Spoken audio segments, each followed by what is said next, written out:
Imagine करो कि तुम्हारी समर वेकेशंस ओवर हो चुकी हो और अभी भी तुम वैसे ही इंसान दिखते हो जैसे कि पहले दिखते थे। वही दुबला पतला भद्दा शरीर और वही बेकार सी पुरानी आदतें। लेकिन रुको जरा, अब इसका उल्टा इमेजिन करो कि तुम अपनी समर वेकेशंस के बाद अपनी क्लास में एंट्री लेते हो एक अलग ही लेवल के कॉन्फिडेंस के साथ और तुम्हारे दोस्तों की आंखें तुम्हें देखकर फटी की फटी रह जाती हैं और वो तुमसे आके पूछते हैं कि भाई तूने ये कैसे कर दिया। लेकिन ये जो तुम्हारी इमेजिनेशन है ये तुम्हारी रियलिटी बन सकती है, बट उसके लिए तुम्हें अगले 90 दिन उस बियर की तरह बिताने पड़ेंगे जो गर्मियों में तो अपने आप को जलाता है लेकिन सर्दियों में वो बैठ के आराम करता है। मतलब जहां सब लोग अपना काम धंधा छोड़ के बैठे हैं इस टाइम पे रेस्ट करने के लिए, वहां तुम अपने आप को अपने प्राइम वर्जन में लेके जा रहे हो। तो शुरू करते हैं इस वीडियो को। Let start the masterpiece. तो भाई आखिरकार ये समर आर्क है क्या? क्या ये कोई ट्रेंड है? बिल्कुल भी नहीं। ये प्रॉपर डिसिप्लिन्ड पाथ है जहां पे लोग अपने आप को पूरी तरह ट्रांसफॉर्म कर देते हैं अपने प्राइम वर्जन के अंदर। बट कुछ जरूर लोग होंगे जो यहाँ पर भी इस वीडियो को छोड़ के जा चुके होंगे क्योंकि उनमें दम ही नहीं है कि भाई वो अपने आप को ट्रांसफॉर्म कर सके या फिर अपने माइंड को कंट्रोल कर सके। लेकिन अगर तुम अभी भी इस वीडियो को आगे देखने के लिए रेडी हो तो तुम उन 90% लोगों से तो आगे निकल चुके हो जो अपने आप को खुद ही कमजोर बना रहे हैं। अब बात करते हैं उन 10% लोगों की। तो भाई अब 10% लोगों में होने से ही कुछ नहीं होगा। तुम्हें अगले 90 दिन तक कंसिस्टेंटली उन स्टेप्स को फॉलो करना होगा जो मैं तुम्हें आगे इस वीडियो में बताने वाला हूँ। लेकिन इस चैलेंज के शुरू होने से पहले ही तुम इसे क्विट कर दोगे क्योंकि तुम्हारा जो माइंड है वो तुम पे हावी हो जाएगा और तुम कुछ ऐसी गलतियां कर दोगे जिससे तुम इस चैलेंज से एलिमिनेट हो जाओगे। बट उन गलतियों को मैं अपने अगले चैप्टर माने चैप्टर 2 में बताने वाला हूँ। तो फटाफट से शुरू करते हैं चैप्टर 2 को। तो भाई अब तुम कुछ ऐसी मिस्टेक्स तो जरूर कर दोगे जो तुम्हें समर आर्क चैलेंज से पूरी तरह एलिमिनेट कर देगी। लेकिन मैं तुम्हें 3 ऐसी कॉमन मिस्टेक्स बताने वाला हूँ जो हर कोई इस समर आर्क चैलेंज में करता ही करता है और फिर वो इस समर आर्क चैलेंज से एलिमिनेट हो जाता है। तो भाई शुरू के दिनों में तो तुम बहुत ही ज्यादा मोटिवेटेड रहोगे और जिस वजह से तुम अपने लिए एक रूटीन या प्लान बनाने की कोशिश करोगे और उस प्लान में तुम सब कुछ भर दोगे। चाहे वो सुबह जल्दी उठना हो गया, एक अच्छी डाइट लेना हो गया, वर्कआउट करना हो गया, जर्नलिंग हो गई, एक्सेट्रा एक्सेट्रा। और यही प्लान या रूटीन तुम्हें इस समर आर्क चैलेंज से पूरी तरह से एलिमिनेट करवा देगा क्योंकि भाई तुम्हारा जो ब्रेन है वो इतने सारे सडन चेंजेस को प्रोसेस ही नहीं कर पाएगा और धीरे धीरे तुम अपने पुराने ट्रैक पे वापस आने लगोगे क्योंकि ये सब थोड़े दिन ही चलेगा और वापस से तुम अपने पुराने ट्रैक पे आ जाओगे। लेकिन ये तो है ही साथ में, लेकिन इसके पीछे छुप के भी एक और एलिमिनेटर तुम्हारा गेम ओवर करने के लिए आता है जो कि है ओवरनाइट ट्रांसफॉर्मेशन। तो भाई जरा कमेंट में बताना कि तुम आज कितने बजे उठे। भले तुम आज कितने बजे उठो लेकिन जो तुम्हारी डेली हैबिट्स है, चाहे वो लेट नाइट स्क्रॉलिंग हो गया या फिर जंक फूड खाना हो गया, फिर कोई और आदत हो गई एक्सेट्रा, अब वो तुमसे चिंगम की तरह चिपकी हुई है और तुम चाहते हो कि वो अगले दिन हट जाए और तुम लेट नाइट स्क्रॉलिंग करना बंद कर दो, तुम जंक फूड खाना बंद कर दो, तुम अपने पूरा दिन रील में बिताना बंद कर दो एक्सेट्रा एक्सेट्रा। तो ये पॉसिबल नहीं हो सकता। मान लो तुमने ये सब कर भी लिया, लेकिन जिस तरह एक कुत्ते की तुम सीधी नहीं हो सकती ना, तो तुम्हारे अंदर भी एक कीड़ा जरूर है जो कभी भी खत्म नहीं हो सकता, जो कि है द एक्सटर्नल वैलिडेशन। तो भाई जब तक तुम अपने अंदर के कीड़े को शांत नहीं करते थे तब तक तुम्हें चैन नहीं आता। मतलब जब तक तुम किसी को बता नहीं देते कि भाई मैंने अपनी लाइफ में कुछ चेंज करा है तब तक तुम्हें खुशी नहीं मिलती।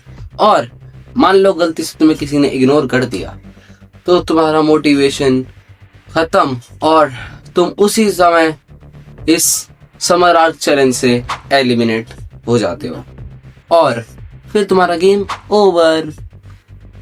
लेकिन अब मैंने तुम्हें बता दी हैं वो 3 गलतियां जो तुम्हें इस समर आर्क चैलेंज से एलिमिनेट करवा सकती हैं और जिनसे तुम्हें बचना है।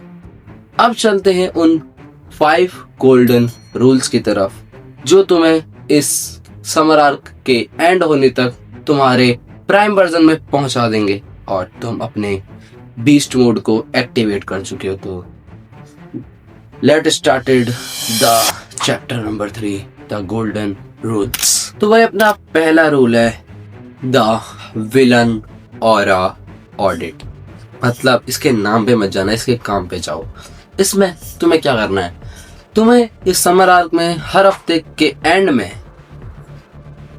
जो तुमने इस हफ्ते में किया है उनमें से कोई 3 चीजों को लिखना है जिन पर तुम्हें बिल्कुल भी प्राउड फील नहीं हुआ है। ध्यान से सुनना, जिन पे तुम्हें बिल्कुल भी प्राउड फील नहीं हुआ है। और एक बात ध्यान से सुन लो कि ये तुम्हें नीचा दिखाने के लिए नहीं है, ये तुम्हें अपने आप को अंडरस्टैंड करना है। इससे तुम्हें अपने आप को अंडरस्टैंड करना है। और अब विलन की बात चल रही है और फोन की बात ना आए, ऐसा कभी हो सकता है। तो भाई अगले पॉइंट की तरफ चलते हैं, मतलब अगले रूल की तरफ चलते हैं जो कि है द फोन स्वैप। मतलब जैसे ही तुम रील देखने लग जाते हो, सोचते हो 5 मिनट चलाऊंगा तो उसके बाद रख दूंगा, लेकिन वो 5 मिनट कब 1 घंटे में बदल जाते हैं तुम्हें पता ही नहीं चलता है ना। तो अब तुम्हें इस समय क्या करना है कि तुम पहले से ही अपने इंटेंशंस को क्लियर रखो। मान लो तुम्हें किसी नोटिफिकेशन ने अट्रैक्ट करा कि भाई फोन उठाओ, अब तुम अपने माइंड में पहले से ही एक चीज सोच के रखनी है कि मैं इस फोन को कैसे कब रखूंगा। मतलब मान लो तुमने फोन उठाया और नोटिफिकेशन को रिसीव करा, तुमने पहले ही सोच रखा था कि जैसे ही मैं नोटिफिकेशन रीड कर लूंगा, क्या नोटिफिकेशन आई है वो देख लूंगा, मैं अपना फोन रख के चला जाऊंगा। बस अपने माइंड में पहले ही क्लियर करके रखना है कि भाई मुझे कब अपना फोन दूर रखना है, क्योंकि भाई डिस्ट्रैक्शन से फाइट करना हार्ड है लेकिन उन्हें रीडायरेक्ट करना इजी है। तो भाई अब तुम लोग फोन से छूट चुके हो फिजिकली, लेकिन अभी भी तुम्हारे दिमाग में मेंटली इस फोन ने एक ट्रैप बना के रखा हुआ है। अगर तुम्हें इसे तोड़ना है तो तुम्हें अब तीसरे पॉइंट पे चलना पड़ेगा, तीसरे रूल की तरफ चलना पड़ेगा जो कि है द मेंटल स्ट्रेंथ। मतलब अब तुम्हें अपने ब्रेन को ट्रेन करना है, अपनी माइंड को ट्रेन करना है। उसके लिए तुम क्या क्या कर सकते हो, सबसे मेन चीज, सबसे पहले तो तुम भाई मेडिटेशन जरूर करना सुबह उठ के, क्योंकि सुबह जो हमारा टाइम होता है उठने के बाद का 1 घंटा वो हाईली प्रोडक्टिव होता है और हमारा जो ब्रेन का पावर है वो ऑलरेडी पीक पे होता है। तो तुम मेडिटेशन करना। दूसरी चीज तुम योगा कर सकते हो और अकेले आप टहल सकते हो, मतलब अपने आप को टाइम देना है अकेले, ठीक है। अब जो चौथा पॉइंट है, मतलब चौथा रूल है, वो तुम्हारी मेंटल स्ट्रेंथ को ऑटोमेटिकली बढ़ाने वाला है। और अगर तुम्हें इससे मिस कर दिया तो हमारी मेंटल स्ट्रेंथ 50% तक घट जाएगी, जो कि है वर्कआउट। तो भाई वर्कआउट तुम सबको पता ही है, लेकिन तुम्हें वर्कआउट ज्यादा हैवी भी नहीं करना और ज्यादा लाइट भी नहीं करना है, मीडियम करना है। और जिम जा सकते हो तो जिम जाओ, वरना घर पे कर सकते हो। और इस वर्कआउट में तुम्हें अपने आप को एक चीज पे ध्यान देना है कि तुम्हें पसीना आना चाहिए और तुम्हारा जो माइंड है इस चीज से ट्रेन हो जाएगा और जो तुम्हारा टेस्टोस्टेरोन लेवल है वो अपने आप ऊपर जाएगा। लेकिन उससे पहले हम बढ़ते अपने 5वें रूल की तरफ, जो कि इस समर आर्क चैलेंज का सबसे सबसे सबसे इम्पोर्टेंट रूल होने वाला है। क्योंकि भाई इन समर आर्क में तुम खाली तो बैठोगे नहीं, लेकिन अब तुम्हें समर आर्क में करना क्या है अब मैं वो बताने वाला हूँ। तो चलते अपने 5वें रूल की तरफ, जो कि है नॉलेज। तो भाई अब इन समर आर्क में तुम खाली तो नहीं बैठने वाले हो, क्योंकि अब तुम्हें इसमें सीखनी है चीजें, स्किल्स। तो इन समर आर्क को तुम अच्छे से यूटिलाइज कर सको, है ना। तो तुम्हें अब सीखनी है स्किल्स। तुम अपनी फील्ड की स्किल्स सीख सकते हो या फिर अपनी स्टडी की नॉलेज गैदर कर सकते हो या फिर किसी अदर फील्ड की नॉलेज गैदर कर सकते हो, बुक्स पढ़ सकते हो, एक्सेट्रा एक्सेट्रा। क्योंकि आज के टाइम पे एजुकेशन के साथ साथ स्किल्स बहुत ही ज्यादा इम्पोर्टेंट हैं और धीरे धीरे अब इस वीडियो को एंड करने का टाइम आ चुका है। हम मिलते हैं किसी और वीडियो में, लेकिन उससे पहले एक बात सुन के जाना कि भाई ये जो समर आर्क है ये कोई बहुत बड़ा चेंज नहीं है या फिर सडन चेंज नहीं है। ये छोटे छोटे स्टेप्स है जो तुम्हें अपनी लाइफ में ऐड ऑन करने हैं, जो तुम्हें अपने प्राइम वर्जन तक लेके जाएंगे। और इसी के साथ एंड करते हैं इस वीडियो को। और अगर तुम अपना मॉर्निंग रूटीन सुधारना है तो जाके देखो मेरी इस वाली वीडियो को। मैं तुमसे वहीं पे मिलता हूँ। Bye bye.